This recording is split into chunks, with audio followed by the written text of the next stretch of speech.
Hello, friends. Today we're going to talk about disappointment. Whenever we do something in life with an expectation, and I will be talking about expectations at some point in the future, but when we have an expectation of how things are going to turn out, we risk experiencing disappointment. Because when things don't go the way we wanted them to, we might experience a whole range of emotions from slightly let down to more severely depressed and sometimes even angry. My first memory of disappointment happened after my grade 8 graduation. I was called down to the vice principal's office and he handed me a trophy and said, "Here's your proficiency award. I forgot to give it to you during the graduation ceremony." Oops. Now, I wasn't really that disappointed that I hadn't got the award during the graduation, but I was disappointed that somebody that I respected had actually forgotten to do something pretty important.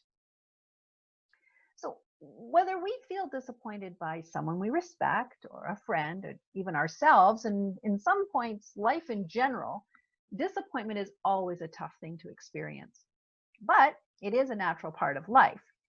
And just because we're Christians doesn't mean that we get away with not ever having experienced these feelings. In fact, we may get more disappointments because we're also given the tools to deal with them. So we might want to sit down and allow ourselves to feel the disappointment. We might want to write about it in a journal. We might want to pray about it. And we can read the Bible. In fact, the Bible has several verses that can help us to give us confidence to move through our feelings of disappointment.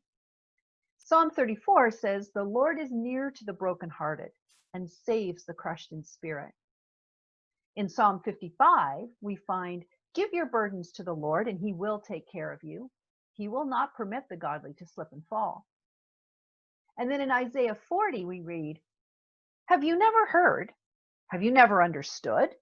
The Lord is the everlasting God, the creator of all the earth. He never grows weak or weary. No one can measure the depths of his understanding. He gives power to the weak and strength to the powerless. Even youths will become weak and tired, and young men will fall in exhaustion. But those who trust in the Lord will find new strength. They will soar high on wings like eagles. They will run and not grow weary. They will walk and not grow faint." So when you're going through disappointments, please remember that you're part of God's great plan.